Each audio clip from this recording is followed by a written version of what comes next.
Hi, and welcome to Photoshop for Scrapbook. This second tutorial is on masks. So I have photos prepared to make a generational layout. And we're going to blend these together into a collage. It's good to have all your photos up. And then start with the furthest in the background. To create a mask, go down to this square box with a little round circle and click. It says Add Layer Mask. This layer mask is white, so you need black in your foreground and white in your as your background color. And you'll be going back and forth between black and white. So to do that, all you have to do is click on the little arrow and it will switch the two colors. Now for your brush, you can start off with 200 or even 300. Now make sure that you have clicked on this mask, because if it's clicked on the photo, you'll end up painting the photo. I'll just do Control Z to go back one step in our history. Click on the mask and then click on the photo. And as you see, as I run my brush over the photo, I'm getting rid of all that background. I'm not erasing it. I'll show you it's still there. I went way over on this side, so I could show you.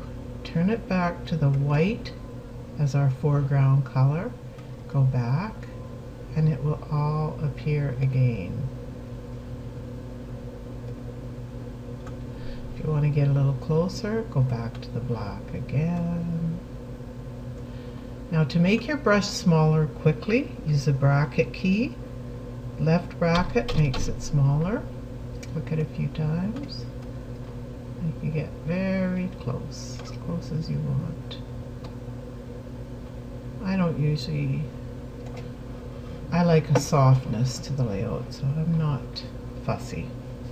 So we'll click on our next photo, highlight it by clicking on the layer, add a mask. We're black here, we're fine. We've got our brush. Let's make our brush a bit bigger, around 300. And just quickly go around. I'm going to try and have them all similar. Now we'll go to the white, just to clean that up, make our brush smaller. Just return the color of the photo.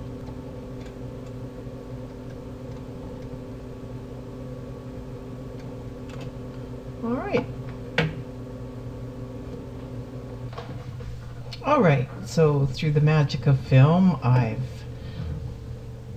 opened up the original tryout that I made, and here are all the females in our generational line that I created.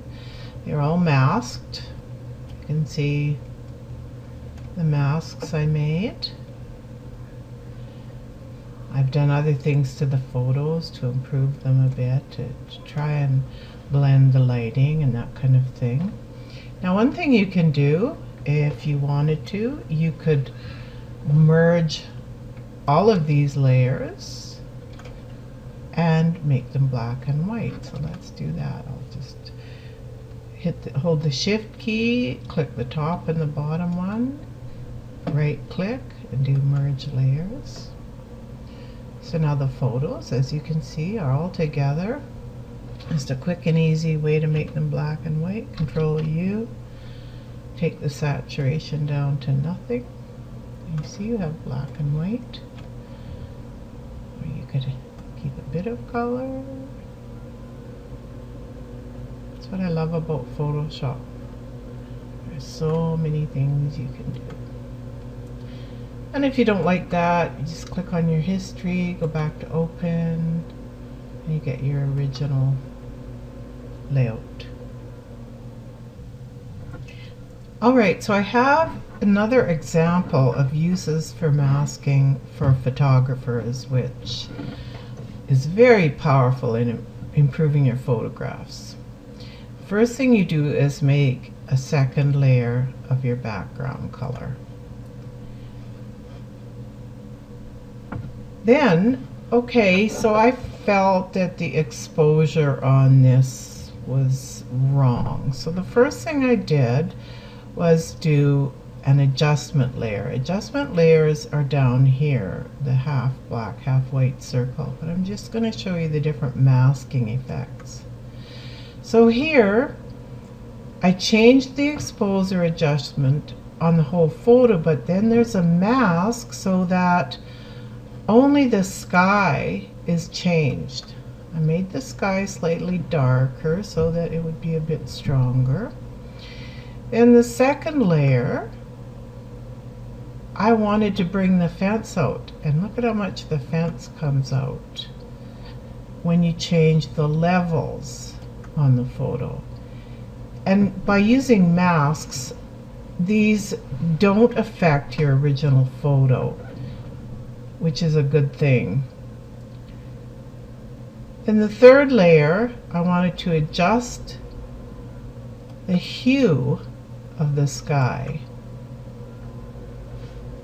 so that it's a bit lighter, so it doesn't look so gray. So I did that one. And as you can see, it's where the sun was, it's just a bright white light. So I thought I'd experiment with a bit of yellow light. So as you can see, it looks sunnier on this side, and you can do all, this is my mask. You can see I just played around with it here.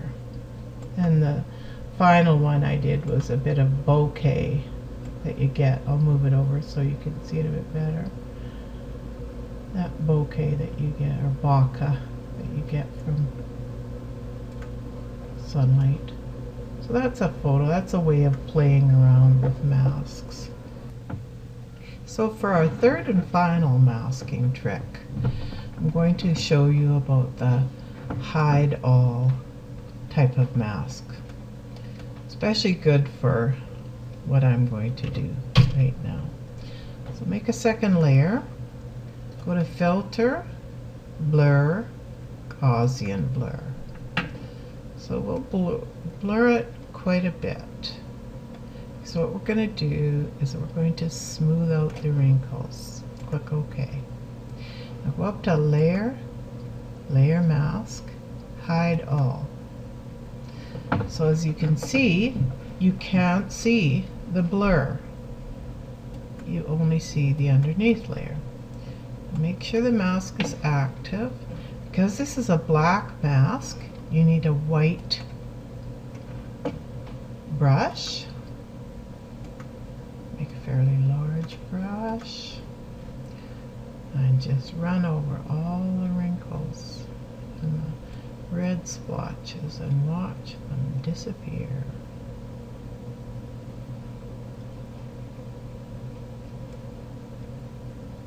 Then to make it a little more believable, go back to black, make your brush smaller and bring back